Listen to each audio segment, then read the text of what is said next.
नमस्ते दोस्तों, स्वागत है आपका हमारा भगवत गीता ज्ञान यात्रा के 5वें दिन में।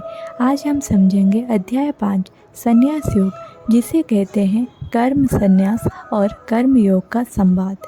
ये अध्याय एक कन्फ्यूजन को दूर करता है। त्याग यानी संन्यास अच्छा है या कर्म योग। कृष्ण दोनों का मूल मंतव्य समझाते हैं और बताते हैं कौन से जीवन में ज़्यादा उपयोगी है।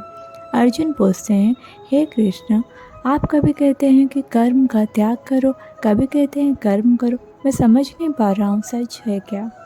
तो कृष्ण कहते हैं दोनों मार्ग संन्यास और कर्म योग मोक्ष तक ले जा सकता है, पर कर्म योग ज़्यादा सरल और लाभदायक है। क्यों? क्योंकि संन्यास में त्याग है पर असंगता मुश्किल है।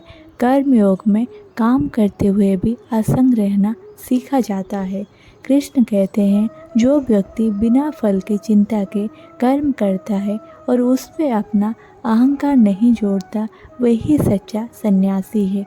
नैवे किंचित करोमि इति योक्तो मान्यता तातवेट, यानी ज्ञानी व्यक्ति के लिए कर्म करते हुए भी लगता है कि उसने कुछ नहीं किया। ये कैसे?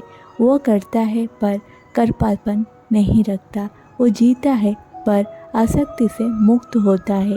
ये है कर्म संन्यास योग का असर, कर्म करना पर आसक्ता ना होना।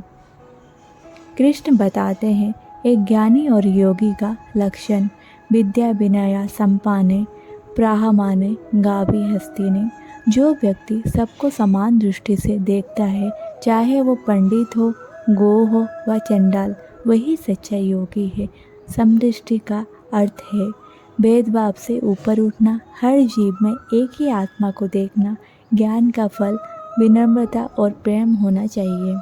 कृष्ण कहते हैं जो व्यक्ति अपने कर्मों को ईश्वर में अर्पित करता है, उसका मन शुद्ध हो जाता। ऐसे योगी सुख दुख में एक समान रहता है, अपने अंदर ही अनंत अनुभव करता है, सबसे प्रेम करता है बिना अपेक्षा का।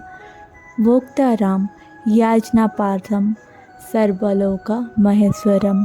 अंत में कृष्ण कहते हैं जो मुझे सबका स्वामी और मित्र समझता है, उसे शांति मिलती है। आज के समय में हम सब काम से भाग नहीं सकते, पर उसमें आसक्ता ना होना सीख सकते हैं। हर इंसान में ईश्वर को देखना एक आध्यात्मिक अनुभव है। त्याग का अर्थ है अहंकार, आसक्ति और फल का चिंता का त्याग। संन्यास सिर्फ वस्त्र बदलना नहीं है, सोच बदलना है। तो दोस्तों, ये था अध्याय 5 संन्यास योग का ज्ञान। अगले अध्याय में हम समझेंगे ध्यान योग, मन और ध्यान का मेल कैसे मोक्ष का मार्ग बताता है। अगर वीडियो पसंद आई हो तो लाइक, शेयर और सब्सक्राइब करना ना भूलें और कमेंट में लिखिए आपके लिए असंगता का अर्थ क्या है। जय श्री कृष्ण, नमस्ते।